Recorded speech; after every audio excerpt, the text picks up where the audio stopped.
Welcome back, everyone. We're diving into something pretty deep today. It's all about spiritual ailments of the heart, as described in Islamic teachings. Yeah, we have this text we're looking at, and it's fascinating. It not only diagnoses these spiritual diseases, Okay. but it actually offers ways to heal them. Right. So imagine envy, right? It's not just like a feeling, it's like a spiritual disease that needs a cure. Wow. That's the kind of stuff we're going to be exploring. We'll be uncovering 7 specific heart diseases. Interesting. We'll look at what causes them and, most importantly, how to cure them. Yeah, that's really, it's a fascinating way to approach, our inner struggles, Right. Because in Islamic thought, the heart is seen as, the center of our spiritual understanding and our connection with God. Okay, let's jump right in. Okay. The first one on our list is hasad. What comes to mind when you hear that word? Hasad, it means envy in Arabic. That feeling of, resentment. When you see someone else and they have something good happen to them, Yeah. they're experiencing good fortune. Yeah, yeah. And you feel this, bitterness. Exactly. And the text really digs into the root causes of envy. Yeah. And one of the things it mentions is pride and arrogance. Wow, it's Crazy, right? so true, though. Yeah. Have you noticed that? How pride can fuel envy. Oh, absolutely. When we're so focused on our ego, and we're constantly comparing ourselves to others. Yeah. It's so easy to fall into that trap of envy. Totally. We just get fixated on what we don't have Yeah. instead of appreciating what we do have. Right. And the text also points out that this lack of contentment, right? Not being happy with what God has already given us. Right. That can fuel envy as well. Yeah. But thankfully this text, it doesn't just point out the problem. Okay. It gives us solutions. I like that. Me too. One of the cures it suggests is practicing shukr, which is gratitude. Gratitude is powerful. It's such a powerful antidote to that envy, because it shifts our focus away from what we're missing, right? Yeah. To what we have been blessed with. Yeah. A practical way to do that. Okay, yeah. Keep a gratitude journal every day. Just write down 3 things that you're grateful for. It can be small things, but That's a great tip. yeah, I'm definitely going to try that. good. Another cure the text recommends is making dua, a heartfelt prayer for the person we envy. That is so beautiful. Is it? Because instead of just letting that envy fester, Yeah. we're actively choosing to replace it with positive intentions and well wishes. It's like we're taking that negative energy and transforming it Yeah. into something good. It's like flipping the script, right? Yeah. That makes a lot of sense. Okay, ailment number 2, shahawat. This one's about desires, specifically the love of worldly matters. Yeah, it's like this. You always crave more. More stuff. More status. You just want more of everything. And it's everywhere, right? Yeah. Just think about modern advertising and consumerism. It's so easy to get caught up in that cycle. Yeah. Of just wanting more and more. The text uses this analogy. I love this. It says, overindulging in those worldly desires is like drinking salt water. Oh, wow. It never quenches your thirst. It just makes you want more. Because true satisfaction, Yeah. it comes from nurturing your spiritual connection, Right. not from accumulating a bunch of stuff. Right. And so to combat that, the text emphasizes developing a deep love for God, Yeah. through acts of worship. Okay. So it's when our hearts are filled with love for something greater than ourselves, our attachment to material things lessens. Exactly. It's all about shifting your priorities, right? Yeah. The text also highlights self-discipline, which is learning to control our desires, Right. rather than letting them control us. It's like hitting the pause button before we indulge in every single whim. Yeah. And asking ourselves, do I really need this? Yes. Or am I just feeding this desire? Exactly. It's about being mindful of our choices. Okay. Now, the next spiritual ailment is shubuhat, which means doubts. Oh, this one feels especially relevant today, with Yeah. the internet and It's the information age. yeah. We are constantly bombarded with conflicting ideas. So true. It's easy to start questioning our own beliefs. It's a universal human experience. Yeah. And you know what? The text acknowledges that. Seeking knowledge. Okay. It's crucial for overcoming doubt. But, and this is important, it says you need to seek out credible sources. So it's about being discerning Yes, with the information we consume. absolutely. Because not all information is created equal. Yeah. Think about, like, how much misinformation is out there online. Yeah. It applies to everything, like from religious beliefs to, current events. It's all over. The text encourages us to verify information. Yeah. Like, is it authentic? Is it reliable? Okay. Before we accept it as the truth. That's a good reminder. Okay. This next ailment, qaswatul qalb, it really struck me. It's about the hardening of the heart. Yeah, so this is a state where a person feels numb, spiritually, I mean. Right, yeah. They feel disconnected from God. Okay. It's like their heart has become hardened. It's unable to experience, true connection, a spiritual connection. I think a lot of people can relate to that. Cool. Even if they don't use those like exact words. Right. It's that feeling of like being spiritually lost or empty. Absolutely. Yeah. And the text points to like a few causes of this. Yeah. One of the major ones is persistent sinning without repenting. Right. It's like we're building these walls around our hearts. Yeah. And over time, they just make it harder and harder to connect with our spirituality. So how do we like break down those walls and soften our hearts again? Well, the text really emphasizes sincere repentance. It's called tawbah. Okay. And it's about acknowledging our shortcomings and seeking forgiveness from God and making a genuine effort to change.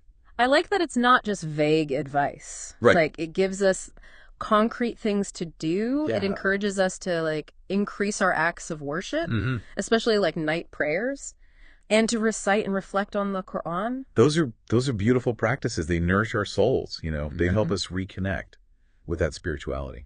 Okay, let's move on to nifaq, which translates to hypocrisy. Oh, yes, this is an important one. It is. It's important to understand that there are like two types of hypocrisy in Islam. Okay. There's major hypocrisy, which is like a total rejection of the faith. Right. But that's not what we're focusing on here. Okay. We're looking at minor hypocrisy. So what exactly is that? It's about the inconsistencies between our outward actions and our inner intentions. Like those times when we might, act really righteous in front of others. Right. But inside, we're not really feeling it. I think we've all been there. Oh, yeah. We've all fallen prey to that at some point. We all have. Doing something good, but it's for the recognition. Exactly. Not really for God. Not for the right reasons. Right. So how do we combat that? How do we combat hypocrisy within ourselves? Well, one of the key remedies the text mentions is being truthful. Like in our speech and actions. It's about aligning our outer behavior with our inner intentions. Okay. Living authentically. Yeah. Not just putting on a show. Right. And the text also stresses strengthening our faith by doing good deeds. It's about walking the walk, not just talking the talk. Exactly. By consistently acting in accordance with our beliefs. Right. We actually reinforce our commitment to living a good life. That makes sense. Okay, 2 more ailments to go. All right. The next one is kibr, arrogance, or pride. Pride is such a tricky one. Yeah. Because it can be so subtle. It really can. It's like it sneaks in there. It does. Before you even realize it. It creeps into our hearts. Yeah. What is that? It's that feeling of superiority that makes us look down on other people. Right. And it makes us resistant to like admitting our own faults. Yeah. And the text offers this perspective, and I thought it was really interesting. It suggests that excessive admiration for ourselves can lead to pride. Wow. Isn't that interesting? XD. So we get so focused on our own accomplishments that we lose sight of like our own flaws and limitations. And that leads to another cause of pride, looking down on others. Oh. When we're consumed by our own like perceived greatness. Right. It becomes so easy to judge others. Yeah. And belittle those who we think are inferior. Right. And the text also highlights how pride makes us resistant to like advice or correction. Oh, yeah. We're so convinced we're right. Totally. That we just refuse to listen to others. So how do we break through that? How do we break through the walls of pride? Yeah. The text encourages us to cultivate humility. Okay. And a good way to do that is to remember our own weaknesses. We're all flawed. Right. We all need God's mercy and guidance. That's a powerful reminder. It is. Like true strength is in acknowledging our limitations. And the text also suggests that surrounding ourselves with humble people can help us. You know, because it's like we absorb their positive energy and learn from their example. Okay. Last but not least, we have hub al-riasa. Yes. The love of fame and recognition. This one is huge, especially nowadays. I know. With social media. Is it? It's like this constant chase for, you know, likes and followers. Yeah. It's all about boosting our ego, trying to feel important. The text says that, like, this desire for fame and recognition often comes from, like, a deeper yearning for superiority. Like, we want to feel important, admired. We want validation from other people. Yeah. And it can also be fueled by greed, right? Yeah. That greed for worldly power and influence. That desire for status. Right. Yeah, we think it's going to bring us happiness and fulfillment. But as we've seen, true happiness, it doesn't come from that external stuff. Right. It comes from within, from our spiritual connection. Okay, so how do we overcome this love of fame and recognition? The text suggests that that we sincerely seek to please God in everything we do. Okay. It's about shifting our focus, you know, from pleasing people to pleasing our Creator. That makes sense. And it also emphasizes avoiding showing off. Okay. Like, we shouldn't be doing good deeds for the attention. Right, right. Do it for the right reasons. And finally, the text encourages us to, like, focus on the hereafter. It's not just these worldly games. It's about recognizing that this life is temporary. Right. And that our ultimate goal should be to earn God's pleasure. It's a powerful reminder that, like, our time on this earth is limited. It is. And we should, you know, strive to use it wisely. Absolutely. So we just went through seven specific spiritual ailments. Oh, it's amazing. And we talked about some incredible ways to cure them. I know. This is fascinating. It is. And there's even more. The text also offers, like, general remedies that can be applied to all of these ailments. Okay. It's like a universal toolkit for a healthier heart. I like that. Right. A toolkit. Yeah. We'll dive into that after a short break. Sounds good. Stay tuned. I'm excited for that. We're back, and we're ready to unpack this spiritual toolkit. Yeah, it's amazing. It's like these remedies. Think of them as tools to build a healthier heart. Okay, like that. The text lays out these general remedies. Yeah. And you can apply them to all 7 of those ailments. So, like, what's the first tool? I'm ready to build my spiritual toolbox. Well, it starts with something we already talked about a bit. Yeah. Repentance, or tawbah. Right. Right. It's acknowledging our mistakes and then seeking forgiveness from God. Okay. And making a conscious effort to change. Like, actually do better. So it's not just about feeling bad. Right. It's like taking action. Exactly. It's about action. It's like hitting that reset button for our hearts, you know, so we can start fresh. I like that. Reset. Yeah. What's next? What else can we add to our arsenal here? The text talks a lot about reciting the Quran and reflecting on it. Yeah. It's like food for the soul. Yeah. I bet a lot of people listening can relate to that. Oh, for sure. Those verses, they have a way of speaking right to your soul, you know? It's like you're having a conversation with God. The text really emphasizes that. It's not just reading the words. You have to think about them. Okay. Let them into your heart. What do you get out of that personally? For me, it's a reminder that I'm not alone in all this. The Quran has guidance for, like, every situation. Okay, I'm taking notes here. Recite the Quran and reflect. Sure. Check. What else? Next up. Digak, remembering God. Constantly. It's about staying connected. So it's not just during prayer, but throughout the whole day. Keeping him in your mind all the time. Okay. And dhikr can take a lot of forms. Like, you can recite certain phrases. Right. Or just, like, reflect on God's presence, his attributes. You know, you're cultivating that awareness of your connection to God. Do you ever do that? I've tried. It's definitely helpful. You know, it brings a sense of peace, like, even with all the chaos. Right. It helps you stay grounded. Exactly. Like that inner dialogue with God, expressing gratitude. Yeah. You know, seeking guidance. Yeah. Recognizing he's there in every part of your life. The text also says that dhikr purifies your intentions, calms anxiety. You know, it strengthens you so you stay on the right path. Okay. So far we've got repentance, reflection on the Quran, and dhikr. I'm liking this. What's next? Of course, there's prayer. Salah, one of the pillars of Islam. A direct link to God. That dedicated time, right? Yeah. To connect. You're expressing gratitude, seeking guidance, surrendering to his will. Okay. And the text emphasizes prayer has to be sincere, focused. Yeah. So you can really connect with God. It's interesting. Like all these remedies, they kind of build on each other, right? Yeah. We have repentance. Okay. Then we nourish our soul with the Quran, Yeah. and then we connect directly with God through prayer. It's a beautiful progression. These practices work together Yeah. to create like a balanced spiritual life, fulfilling. Okay, what else can we add to this collection? Seeking good company, community. You know what they say, you are the company you keep. Right. It's so important to be around people who lift you up. Yes. Find those who inspire you to be better, who encourage you to grow and hold you accountable to your values, like a spiritual support system. The text really stresses that. Right. And of course, you got to watch out for the bad company, too. Right. People who might lead you astray. Yeah. Negativity can be contagious. Right.